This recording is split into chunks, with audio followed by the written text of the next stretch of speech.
All right, we've spent our time in Chapter 10 so far talking about bonds. Now we're going to switch to long-term notes payable, which is a very short section in your book, starting on page 432. Just like bonds, notes are often issued to obtain assets such as cash, but typically a long-term note is with a single lender like a bank. You're still going to have interest expense over the life of the note that has to be recorded, and we're going to talk about a typical one called an installment note, which is an obligation that you have to make a series of payments to the lender to pay back the amount that you borrowed. Very similar to our mortgages that we might have on our homes. So they give you an example here of a company that borrows $60,000 from a bank to purchase equipment. It signs an 8% installment note requiring 6 annual payments of principal plus interest. And it's going to record it like this. It gets $60,000 in cash and it owes $60,000, so that is a credit to notes payable, increasing that particular liability. So when you make these payments on an installment note, you're typically making, your payment includes some interest and some principal. So, and generally speaking, as most of you that have mortgages know, your mortgage payment is the same every month. You pay the same amount. But over time, the amount for interest and principal changes. With each payment, you're paying a little bit more toward the principal than you are toward the interest. And this is what it shows here in this chart. Their payment each year is $12,979. The present value of an annuity of 6 annual payments. So if you would go to your present value chart to figure out 6 annual payments of $12,979.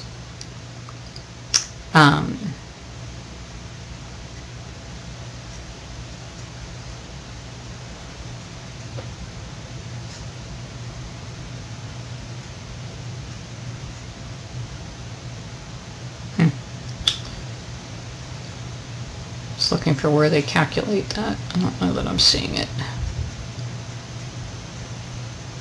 Anyway, if you were to go to your chart and use the present value table, you could figure out that present value of 6 equal payments of $12,979 is the $60,000 that you're borrowing.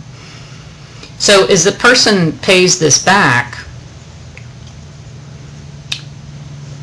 the amount going to interest is $4,800 on the first payment, and the amount going to principal is $8,179. Those two together add up to $12,979. The second payment, a year later, less of it goes to interest and more of it goes toward the principal, but still it's the same amount of payment, and that continues until you've completely paid off the note. Your total amount you're going to pay is $77,874 over the 6 years to pay back that $60,000. And so the interest expense over the 6-year period is going to be the $17,874. So the entries that you would make, this is the first year entry. The amount going to interest, $4,800. The amount reducing the liability, $8,179. And then the amount of cash that you would credit, $12,979. So the cash amount obviously doesn't change, but the interest and liability amount is going to change each year as the shift is taking place from interest to principal. Now those are called just notes payable. A mortgage is a little bit different in the sense that you're actually having to put up assets to support that amount that you're borrowing. So it's a legal agreement that protects the lender if you fail to make your payments. a mortgage gives the lender a right to be paid from the cash proceeds of the sale of your assets. And those assets are going to be identified in the mortgage itself.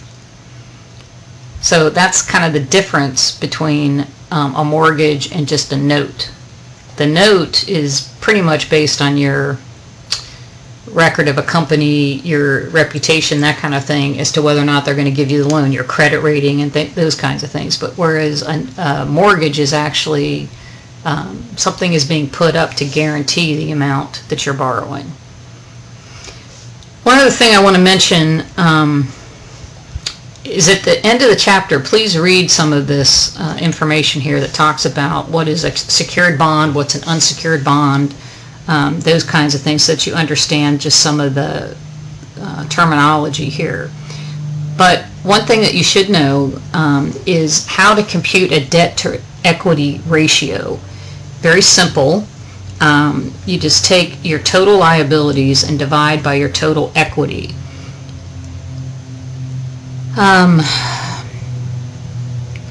It's important, I mean, even in our own personal lives, it's important to know the level of our debt compared to our net worth, our total equity that we have, because it helps us identify the amount of risk. And when you're dealing with a company in particular, a company that's financed mainly with debt is going to be more risky because those liabilities have to be repaid. Whereas if you're financed with equity only, the owners of the company can say, okay, well, let's just hold off on taking any money out of the company until things get better. Whereas you're not going to get a bank to say, oh, don't worry about paying us back until, things improve in your company. So it's riskier when you have more debt. So we calculate the debt to equity ratio, as I said, simply by dividing total liabilities by total equity. But then you have to compare that to other companies in the same industry, because that gives you a better idea of whether or not their debt to equity ratio is out of line. They give you an example here of a particular company. Their debt to equity ratio is 12.1 here, but in the industry it's 8.5. That's in 2011.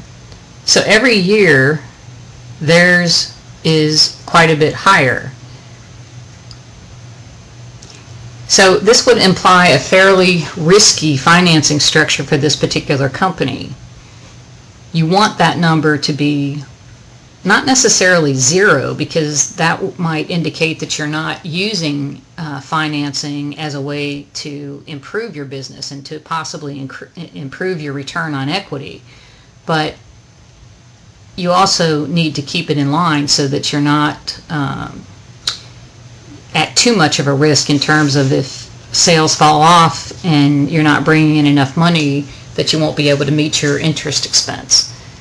So in this particular example, they say, given its sluggish revenues and increasing operating expenses in recent years, Cedar Fair is increasingly at risk of financial distress. So this number is very important. This particular ratio is very important for companies and for investors, because investors are not going to want to invest in a company whose debt to equity ratio is too far out of line. So be sure you know how to compute this, because you're probably going to need it on your homework or your quiz.